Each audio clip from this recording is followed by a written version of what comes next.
Hello friends, welcome to our YouTube channel तैयारी exam की। तो आज के इस वीडियो में हम कक्षा 12वीं जीव विज्ञान से अध्याय है 6 विकास, जो कि न्यू एनसीईआरटी बुक के अकॉर्डिंग है।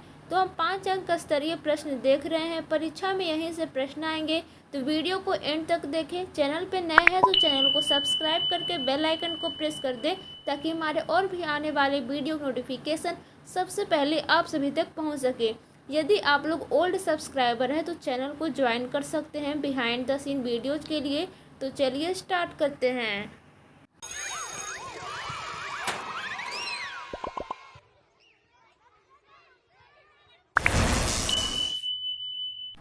तो जैसा कि आप सभी देख सकते हैं, हम यहाँ पे आ चुके हैं इवोल्यूशन, इसे विकास कहते हैं हिंदी में। अब देखिए, यहाँ पे प्रश्न संख्या 1 आता है। ये सभी प्रश्न आपके परीक्षा में आने वाले हैं। जो ज़्यादा इम्पोर्टेंट रहेगा मैं आपको बता दूंगी। एक में है, भ्रूणीय प्रमाणों के द्वारा विकासवाद की व्याख्या करें। तो इसका उत्तर हो जाएगा इवोल्यूशन। विकासवाद उस प्रक्रिया को कहते हैं जिसमें जीवों के पूर्वज से उसके संतति में लंबे समय के दौरान कई परिवर्तन होते रहते हैं। इस विकासवाद को विभिन्न जीवों की भ्रूणीय अवस्थाओं की तुलनात्मक अध्ययन से समझा जा सकता है, जिसे नीचे दर्शाया गया है। तो पहला में है यहाँ पे, प्रारंभिक विकास की अवस्था में समानता। विभिन्न जंतुओं की भ्रूणीय अवस्था में कई समानताएं होती है, जैसे मोरूला, ब्लास्टूला व गैस्ट्रूला सहित 3 चर्म लेयर का निर्माण। अब देखिए, सेकेंड में आता है कशेरुकी भ्रूणों में समानता।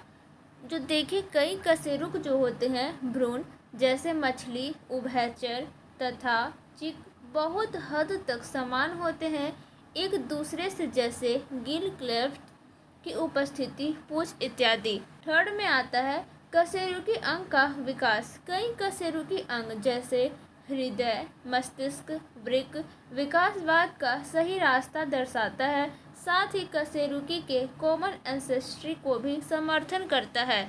अब देखिए, 4 में आता है रिकैपिचुलेशन थ्योरी। इसे वॉन वेयर ने सर्वप्रथम दिया था। इसके अनुसार सामान्य रचना जैसे मस्तिष्क, कंकाल, एरोटिक अर्थ इत्यादि भ्रूण में पहले विकसित होता है, जबकि विशिष्ट रचना जैसे पक्षी में फीदर्स, स्तनधारी में बाल बाद में बनता है। आगे है यहाँ पे, बाद में चलकर इसे बायोजेनेटिक लॉ के रूप में संशोधित किया गया, जिसे अर्नस्ट हैकल ने प्रतिपादित किया। इसे ओंटोजेनी रिपीट्स फाइलोजेनी कहते हैं, अर्थात ओंटोजेनी भ्रूण की रचना है, जबकि फाइलोजेनी पूर्वज के गुणों को दर्शाते हैं। दूसरे शब्दों में, कोई जीव विकास की अवस्था द्वारा पूर्वज की विभिन्न अवस्था को दोहराता है। अब देखिए, प्रश्न संख्या 2 आता है, अनुकूली विकिरण क्या है, उचित उदाहरण देकर समझाएं। तो देखिए, उत्तर हो जाएगा यहाँ पे, किसी कॉमन एंसेस्टर से विभिन्न कार्यात्मक रचनाओं के विकास को अनुकूली विकिरण कहते हैं। अनुकूली विकिरण को सर्वप्रथम H.F. ऑसबोर्न ने विकासवाद में जोड़ने का कार्य किया था। समजात अंग अनुकूली विकिरण को दर्शाता है। इसके प्रमुख उदाहरण है, जैसे फर्स्ट में है ऑस्ट्रेलियन मार्सुपियल्स स्तनधारी, सेकेंड में है गैलपेगस आइलैंड के डार्विन्स फिंचेज पक्षी, ठीक है। थर्ड में है स्तनधारियों में प्रचलन। अब देखिए, यहाँ पे अनुकूली विकिरण को ऑस्ट्रेलियन मार्सुपियल स्तनधारी को निम्न प्रकार चित्र में दर्शाया गया है। तो आप लोग देख सकते हैं, इस तरह से आप सभी दर्शा सकते हैं, या नाम भी लिखा गया है। तो आप लोग वीडियो को रोक के आप लोग देख लीजिएगा। चित्र है यहाँ पे अनुकूली विकिरण का, ठीक है। अब देखिए, थर्ड में आता है अभिसरण विकास क्या है, 100 उदाहरण वर्णन करें। यह विचलन विकास से कैसे भिन्न है।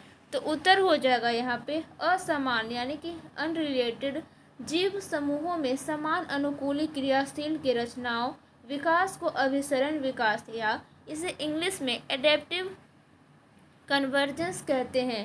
एनालॉगस अंग कन्वर्जेंट इवोल्यूशन को दर्शाता है। इसके प्रमुख उदाहरण हैं, यहाँ पे देख सकते हैं। फर्स्ट में ऑस्ट्रेलियन मार्सुपियस तथा प्लासेंटल स्तनधारी, सेकेंड में है विभिन्न जलीय कशेरुकी, और थर्ड में यहाँ स्पिनी एंड स्केली एंटिएटर्स, ठीक है। प्लेसेंटल स्तनधारी का यहाँ पे नाम लिखा गया है और यहाँ पे ऑस्ट्रेलियन मार्सुपियल्स का नाम लिखा गया है। आप लोग वीडियो को रोक के देख सकते हैं। अभिसरण विकास का चित्र है। तो देखिए कुछ दिया गया है। अभिसरण विकास इसे डाइवर्जेंट एवं विचलन विकास इसे कन्वर्जेंट इवोल्यूशन में अंतर दिया गया है। तो अभिसरण विकास को इंग्लिश में डाइवर्जेंट इवोल्यूशन कहते हैं, विचलन विकास को कन्वर्जेंट इवोल्यूशन कहते हैं। तो देखिए अंतर दिया गया है। किसी कॉमन एंसेस्ट्रल फॉर्म से विभिन्न क्रियाशील रचनाओं का निर्माण होता है और इधर किसी अनरिलेटेड जीव समूह से समान अनुकूली क्रियाशील रचनाओं का निर्माण होता है। यहाँ पे समजात अंग अनुकूली विकिरण को दर्शाता है और यहाँ पे अपसादे अंग कन्वर्जेंट एवोल्यूशन को दर्शाता है। इसका उदाहरण है ऑस्ट्रेलियन मार्सुपियस और इसका उदाहरण है ऑस्ट्रेलियन मार्सुपियस एवं प्लेसेंटल स्तनधारी, ठीक है। तो देखिए प्रश्न संख्या 4 आता है, कह रहा है प्राकृतिक वरण सिद्धांत क्या है? इंग्लैंड के शल्यों के संदर्भ में इसे स्पष्ट करें। तो उत्तर में हो जाएगा प्राकृतिक वरण का सिद्धांत डार्विनवाद के विकास का मूल तत्व है। इसे चार्ल्स डार्विन ने प्रतिपादित किया था। डार्विन अपने सहयोगियों सहित HMS बीगल नामक समुद्री जहाज से करीब 5 से या 5.5 वर्षों तक समुद्री यात्रा करते हुए गैलापागो द्वीप के चारों ओर के पादप एवं जंतुओं का अध्ययन किया।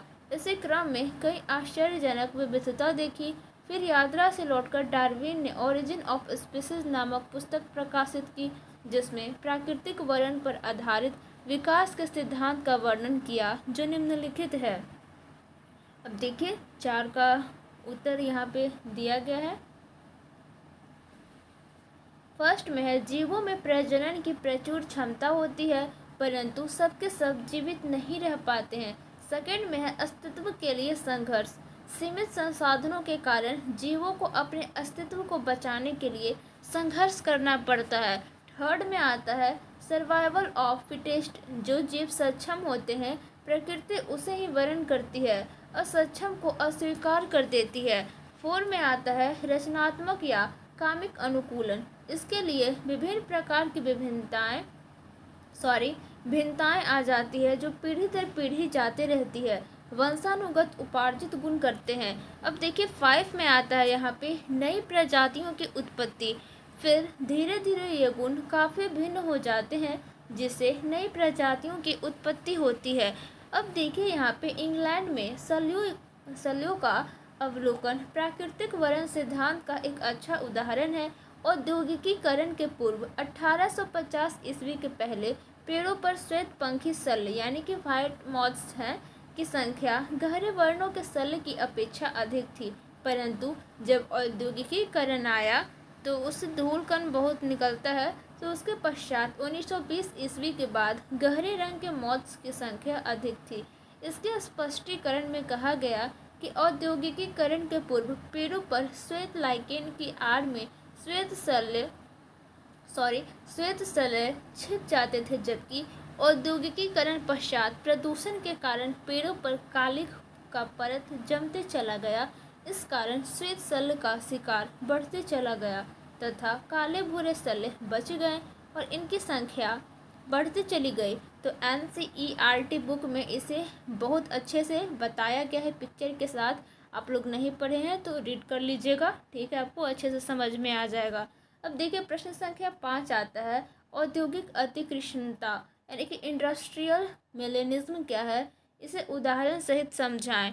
तो उत्तर हो जाएगा औद्योगिक अतिकृष्णता प्राकृतिक वर्ण का एक प्रमुख उदाहरण है। इंग्लैंड में औद्योगिक क्रांति से पहले वेस्टर्न विक्टोरिया नामक छोटे स्लेटी रंग की कीट अधिक संख्या में पाई जाती थी। इसी कीट की कार्बोनेरिया नामक प्रजाति भी थी, परंतु बहुत कम संख्या में। औद्योगिक क्रांति के 70 से 80 वर्षों के भीतर ही कार्बोनेरिया किस्म के कीटों की संख्या बहुत बढ़ गई। इसका कारण जीनों में उत्परिवर्तन के फलस्वरूप अतिकृष्णता का होना प्रमुख है, जिससे ये स्लेटी कीट, यहाँ पे स्लेटी इस तरह से होना चाहिए था, ठीक है, तो कुछ टाइपिंग हो जाता है। लाइकेन के रंग के साथ मिल जाता था तथा आसानी से अपने प्रीडेटर्स की नज़रों से बच जाया करता था। इसके विपरीत दूसरी जाति के कार्बोनेरिया कीट अत्यधिक काले रंग के कारण स्लेटी पृष्ठभूमि पर स्पष्ट चमकते थे, जिससे पक्षियों की निगाहों में तुरंत आ जाते थे और खा लिए जाते थे। फलतः इनकी संख्या में वृद्धि की दर अत्यंत कम रह जाती थी। कालांतर में कोयले की जगह तेल तथा बिजली का प्रयोग उद्योगों में होने से काले की मात्रा में कमी आई। फलतः स्लेटी किस्मों के लिए वातावरण पुनः थोड़ा अनुकूल हो गया और उनकी संख्या में पुनः वृद्धि होने लगी। अब देखिए यहाँ पे प्रश्न संख्या 6 आता है। विकासवाद के संबंध में मिलर एवं यूरे के प्रयोग का वर्णन करें। और ये क्वेश्चन परीक्षा के दृष्टिकोण से महत्वपूर्ण है, हो सकता है आपके फाइनल बोर्ड एग्जाम में पूछ दे। तो मिलर एवं यूरे नामक दो वैज्ञानिक ने जीवों के उत्पत्ति के संबंध में अपने प्रयोग द्वारा समर्थन किया। अपने प्रयोग में इन लोगों ने एक विद्युत प्रवाही बंद फ्लास्क में हाइड्रोजन, मीथेन, अमोनिया तथा जलवाष्प को लेकर गैसीय मिश्रण बनाया तथा 800 डिग्री सेल्सियस ताप पर विद्युत डिस्चार्ज कर देखा कि विभिन्न अमीनो अम्ल बनते हैं। अन्य लोगों ने भी ठीक किसी प्रकार के प्रयोग द्वारा शर्कराओं, नाइट्रोजन, क्षारकों, वर्णकों तथा वसा आदि प्राप्त किए। उल्काओं की अंतर वस्तुओं के विश्लेषण से प्रकट हुआ कि ठीक ऐसे ही प्रक्रिया अंतरिक्ष के किसी अन्य स्थान पर घटित होती रही होगी, जिसके फलस्वरूप रासायनिक विकास एवं अंत में सूक्ष्म जीवों की उत्पत्ति हुई होगी। तो यहाँ पे चित्र आप लोग देख सकते हैं। मिलर के प्रयोग का आरेखीय निरूपण आप लोग इसे रोक के पढ़ सकते हैं या समझ सकते हैं। चलिए आगे चलते हैं। अब देखिए प्रश्न संख्या 7 दिया गया है। जीवन के रासायनिक विकास के लिए ओपेरिन हेल्डेन द्वारा दिए गए मत का वर्णन करें। तो इस टाइप के क्वेश्चन परीक्षा में पूछे जाते हैं, तो ये भी इम्पोर्टेंट है। तो देखिए इसका उत्तर हो जाएगा इसे AI ओपेरिन तथा हेल्डेन ने दिया था। इस मत के अनुसार जीवन की उत्पत्ति पृथ्वी पर परमाणु के साइकोकेमिकल प्रोसेस द्वारा हुई है, जिसमें एटम से मॉलिक्यूल्स, फिर मॉलिक्यूल्स से इनऑर्गेनिक तथा ऑर्गेनिक यौगिक का निर्माण होते चला गया। फिर इससे सभी प्रकार के वृहद अणु का निर्माण होकर पहला लिविंग सिस्टम या कोशिका का निर्माण हुआ। इस मत को थ्योरी ऑफ प्राइमरी एवोजेनेसिस कहते हैं। यह सिर्फ एक ही बार हुआ, सबसे पहले एबियोजेनेसिस तथा फिर लगातार यहाँ पे बायोजेनेसिस। अब देखिए रासायनिक विकास की प्रमुख अवस्थाएं निम्नलिखित है। पहला में है यहाँ पे परमाणविक अवस्था, जैसे कि CHONPS इत्यादि। और दूसरा में आता है आणविक अवस्था H2N2 CO2 CH4NH3 इत्यादि। तो साधारण सुगर, नाइट्रोजनीय क्षार, अमीनो अम्ल, ग्लिसरॉल तथा वसा अम्ल का निर्माण। फिर है जटिल सुगर, प्रोटीन, वसा, केंद्रकीय अम्ल इत्यादि का निर्माण। अब देखिए प्रश्न संख्या 8 आता है। नव डार्विनवाद अथवा विकासवाद के आधुनिक मत की विवेचना करें।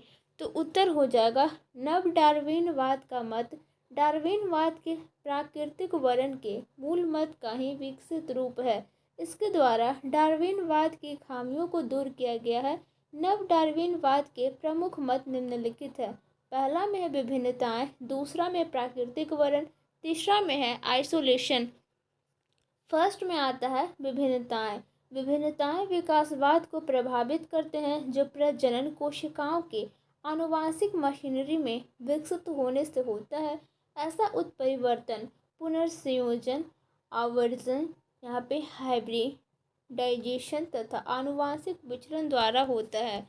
ठीक है, अब आगे चलिए। सेकेंड में आता है यहाँ पे प्राकृतिक वर्णन। तो ऐसा विभेदीकरण प्रजनन द्वारा होता है।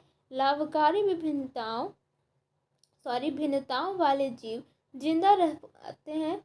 ठीक है, जिंदा रहकर पाते हैं, परिपक्वता को प्राप्त करते हैं तथा अपनी जीन पूल द्वारा पीढ़ी दर पीढ़ी संवहन करते रहते हैं। जीन पूल में बारंबार जीवों के प्राकृतिक वर्णनीय गुणों के कारण जीन की आवृत्ति में वृद्धि होती रहती है। जबकि हानिकारक उदासीन विभिन्नताएं विभिन्न अवस्थाओं में विलोपित होते जाते हैं। अब आइए थर्ड में आता है यहाँ पे आइसोलेशन। तो यह किसी समष्टि के खंड का बाकी समष्टि से पृथकीकरण या अलगाव की विधि है जो किसी अवरोधक द्वारा हो पाता है। ऐसे अलग हुए समष्टि के जिन पूल की संख्या परिवर्तनशील है, आनुवंशिक विचलन तथा विभिन्न प्रकार की प्रजनन विधियों के संचयन के कारण। प्रश्न संख्या 9 आता है, मानव के उद्भव एवं विकास के विभिन्न अवस्थाओं का वर्णन करें। तो उत्तर हो जाएगा, मानव के उद्भव एवं विकास की विभिन्न अवस्थाओं का वर्णन निम्नलिखित है। तो यहाँ पे देख सकते हैं ड्रायोपिथेकस एवं रामापिथेकस, ऑस्ट्रेलोपिथेकस, फिर उसके बाद आया होमो हैबिलिस, उसके बाद होमो इरेक्टस, फिर उसके बाद निएंडरथल मानव, फिर उसके बाद क्रो मैग्नन मानव, फिर उसके बाद आता है आधुनिक मानव यानी कि होमो सेपियंस। तो एग्जाम के दृष्टिकोण से बहुत ही इम्पोर्टेंट है, तो आप लोग इसे याद कर लें या जिस तरह से आपको इसे समझ रहा है समझ लें। लगभग 15 मिलियन वर्ष पूर्व ड्रायोपिथेकस तथा रामापिथेकस नामक नर वानर विद्यमान थे। उनके शरीर बालों से भरपूर थे तथा गोरिल्ला एवं चिंपांजी जैसे चलते थे। रामापिथेकस अधिक मनुष्य जैसे थे, जबकि ड्रायोपिथेकस वनमानुष एप्स जैसे थे। ये संभवतः 4 फुट से बड़े नहीं थे। आगे है यहाँ पे लगभग 2 मिलियन वर्ष पूर्व यानी कि ऑस्ट्रेलोपिथेकस आदि मानव संभवतः पूर्वी अफ्रीका के घास स्थलों में रहता था। साक्ष्य से यह प्रकट होता है कि वे प्रारंभ में पत्थर के हथियारों से शिकार करते थे, परंतु प्रारंभ में फलों को ही भोजन के रूप में लेते थे। इसके आगे है, इस जीव को पहला मानव जैसे प्राणी के रूप में जाना गया, जिसे होमो हैबिलिस कहा गया। निएंडरथल मैन 1 से 4 लाख वर्ष पूर्व प्रकट हुए, जिसका मस्तिष्क 1400 सीसी या फिर 1400 सीसी बोल सकते हैं आकार का था। होमोसेपियंस आधुनिक मानव अफ्रीका में विकसित हुआ तथा धीरे धीरे विभिन्न महाद्वीपों में फैलता चला गया। ठीक है, तो प्रश्न संख्या 9 का था यह उत्तर, तो बहुत ही इम्पोर्टेंट था, तो आप लोग ज़रूर इसे अच्छे से देखें समझें। अब देखिए प्रश्न संख्या 10 आता है, डार्विनवाद क्या है, इसके प्राकृतिक वर्णन के मत पर नोट लिखें। और ये भी क्वेश्चन परीक्षा के दृष्टिकोण से बहुत ही महत्वपूर्ण है, हो सकता है आपके फाइनल बोर्ड एग्जाम में क्वेश्चन पूछ दिए जाएं। तो देखिए इसका उत्तर हो जाएगा, डार्विनवाद को प्राकृतिक वर्णन का सिद्धांत भी कहते हैं, जो चार्ल्स डार्विन ने प्रतिपादित किया था। इन्होंने विकासवाद का समर्थन निम्नलिखित सिद्धांतों द्वारा दिया था। तो आइए देखते हैं वो कौन कौन से सिद्धांत थे। फर्स्ट में आता है यहाँ पे प्रचुर प्रजनन। प्रत्येक जीवों में प्रजनन की प्रबल क्षमता होती है। ये ज्यामितीय अनुपात में विभाजन करता है, परंतु सबके सब संतान जिंदा नहीं बच पाते हैं। दूसरा में भोजन एवं स्थान की सीमितताएं। बहुत अधिक विभाजनीय क्षमताओं के बाद भी भोजन एवं जगह सीमित मात्रा में ही उपलब्ध हो पाते हैं, इसे बहुत अधिक बढ़ाया नहीं जा सकता है। थर्ड में आता है यहाँ पे अस्तित्व के लिए संघर्ष। जीवों को अपने अस्तित्व के लिए संघर्ष करना पड़ता है। ऐसे संघर्ष इंटरसेप्टिक तथा पर्यावरणीय होते हैं। ठीक है, 4 में आता है सर्वाइवल ऑफ फिटेस्ट। वैसे जीव जिसमें अनुकूलन परिवर्तन की क्षमता होगी वही जीवित रह पाएगा, क्योंकि उसमें अपने पर्यावरणीय घटकों से जूझने की क्षमता आएगी, परंतु इसमें जो अक्षम होंगे प्रकृति उसे अस्वीकार कर देती है। 5 में आता है नई प्रजातियों का निर्माण। ऐसे उपयोगी भिन्नताएं बारंबार उपस्थित होते जाने से पीढ़ी दर पीढ़ी विकसित होते चलते जाते हैं तथा अंत में नई प्रजातियों के जीवों का निर्माण होते जाता है। अब देखिए प्रश्न संख्या 11 है, जो कि लास्ट है। प्राकृतिक वर्णन का प्रस्तुतिकरण फ्लो चार्ट चित्र द्वारा करें। तो आप लोग कर सकते हैं, आ भी सकता है एग्जाम में, नहीं भी आ सकता है, तो आप लोग देख लीजिएगा। उच्च एवं संकीर्ण चोटी इस तरह से होता है। फिर यहाँ पे है फिनोटाइप्स हैं जीवों की संख्या, तो यहाँ पे दिया गया है प्राकृतिक संचयन मध्यम आकार के द्वारा। फिनोटाइप जीवों का फेवर करना, फिर है यहाँ पे चोटी का एक दिशा में बढ़ना, फिर आता है यहाँ पे दो शीर्ष का निर्माण। तो इस तरह से आप लोग कर सकते हैं। प्राकृतिक वर्ण का प्रारूपिक चित्रण द्वारा प्रदर्शन स्टेबलाइजिंग, डायरेक्शनल, और सी में है डिस्ट्रप्टिव। तो आई होप आप सभी को वीडियो अच्छा लगा होगा, तो लाइक कर दे। चैनल पे नया है तो चैनल को सब्सक्राइब करके बेल आइकन को प्रेस कर दे, ताकि हमारे और भी आने वाले वीडियो की नोटिफिकेशन सबसे पहले आप सभी तक पहुंच सके। टेलीग्राम चैनल ज्वाइन नहीं किए हैं तो उसके लिए सिंपली टेलीग्राम पे जाएंगे और चैनल का नेम सर्च करेंगे तैयारी एग्जाम की 12th ग्रुप। जैसे ही सर्च करेंगे हमारे चैनल का लोगो आ जाएगा, क्लिक करके आप सभी ज्वाइन कर सकते हैं। वहाँ पे बहुत सारे PDF अवेलेबल हैं। फाइल वाले सेक्शन में जाके आप लोग तैयारी कर सकते हैं वहाँ से, या चैनल के प्लेलिस्ट में भी विजिट कर सकते हैं। बहुत अच्छे अच्छे प्लेलिस्ट बने हुए हैं English, Hindi, physics, chemistry, biology के 12th के। ठीक है, तो मिलते हैं नेक्स्ट वीडियो में। Thank for watching this video.